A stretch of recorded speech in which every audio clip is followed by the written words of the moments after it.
Indigenous people have an amazing track record of preserving forests.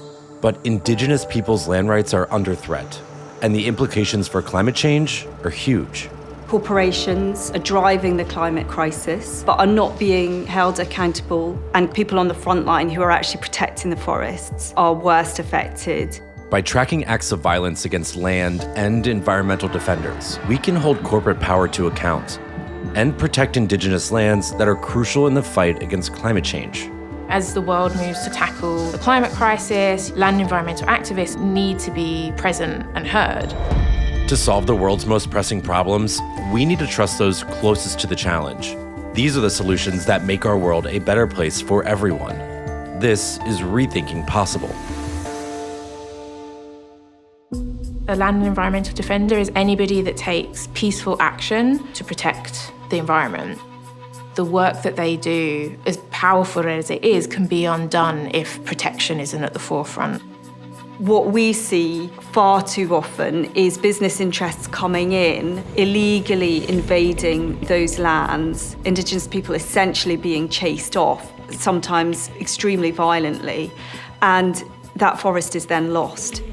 Through fieldwork, satellite imagery, and research, Global Witness reports on reprisals, punitive acts of killing, violence, or disenfranchisement. Trends in the data emerge. Global Witness found that land and environmental defenders who were Indigenous faced significantly more reprisals than average. The Defenders Campaign is about highlighting the root causes behind those attacks. Global Witness's reporting on reprisals often reveals corporate players who aren't doing their part to protect the environment. Take the beef industry.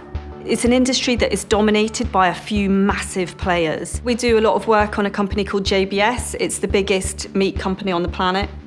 We've just recently published a report, for example, showing how JBS is sourcing cattle from the Brazilian Cerrado from illegally deforested land. JBS isn't a household name, so it has been able to get away with environmentally damaging activities on Indigenous land without much reputational impact. What we're starting to do now is to share the news of who's financing them, because without the finance, they can't do their work. And the financiers do quite often have a global reputation to protect.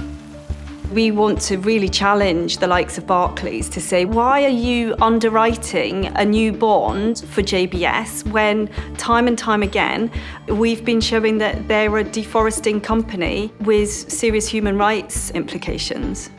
Global Witness's work on JBS is just one of many cases on land defenders and environmental impacts they've reported on in order to push for legislative and local change. We get to work with people from the Philippines all the way across to the Amazon, drawing those trends out and showing that, in a sense, they are a collective is incredibly inspiring.